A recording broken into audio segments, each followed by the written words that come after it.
This is Canada. It is a huge country, stretching from the Atlantic Ocean to the east, along the Arctic Ocean to the north, and to the Pacific Ocean in the western coast. The country encompasses a colossal 9,900,000 kilometers squared, or 3,800,000 square miles of land. The total area of the continent of Europe, which is 10,500,000 kilometers squared, is only slightly larger than the country of Canada. Yet it has 19 times the population as over 750 million people, while Canada only has around 38 million. For comparison, Java, an island in Indonesia, has over 145 million people in an area less than half the size of Canada's four smallest states, Newfoundland and Labrador. Yet this Canadian province only has just over 520,000 people. The country also has a vast maritime terrain with the world's longest coastline of over 240,000 kilometers or over 150,000 miles.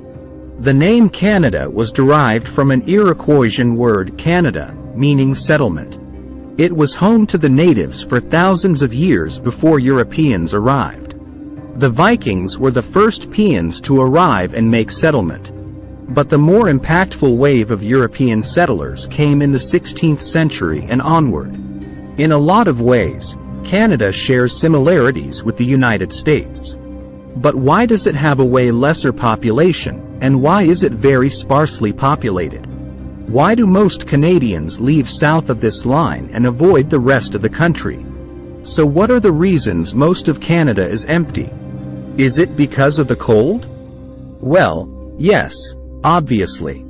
But that's not the only reason. Temperatures throughout the winter are usually below or around 0 degrees Celsius, and they tend to linger between -5 and -15 degrees Celsius. It rarely gets below -20, but it does happen, especially in the northernmost provinces, where the average temperatures throughout the year is less than -20. But that cannot be the only reason for this past settlement of Canada.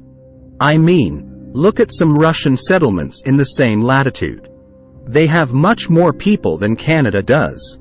So we can assume it's not just a cold because Russia is a very cold place itself. If not the cold, then what is it? Well, half of the country is covered by what's known as a Canadian shield, which is a layer of exposed rock we saw a lot suitable for farming. And due to this arrangement, having a huge settlement in this region of the country was not sustainable. Because without the ability to produce food, populations weren't able to thrive. That's why majority of the Canadian population lives near the border with the USA, because those areas aren't in the Canadian shield, making large-scale farming possible. The main thing that seals the fate for this portion of the land being settled compared to other regions of the country is the ease of access for ships via the St. Lawrence River. For centuries, this was the easiest way to sail and explore the American interior. Consequently, this is where we find the major Canadian cities of Montreal and Toronto, which also explains why 60% of the population lives in the states of Ontario and Quebec. In fact, 50% of all Canadians live just south of this line. There's also the effect brought by the Great Lakes, like Ontario, Lake Erie, Lake Huron, Lake Michigan, and Lake Superior. They are so huge. They act the same way as seas do, by helping in warming the coastline during the cooler months and cooling the air during the increasingly hot summers, making it further more attractive to settlements. For example, Eureka, which is the northernmost and called the City of Canada.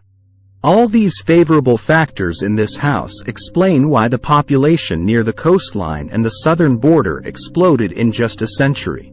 This shows as the size of a country can be very deceiving, and not all land is good land to settle. However, we can also agree that Canada has punched way above its population weight, providing very high standard of living, force people and being among the best countries in the world to live in.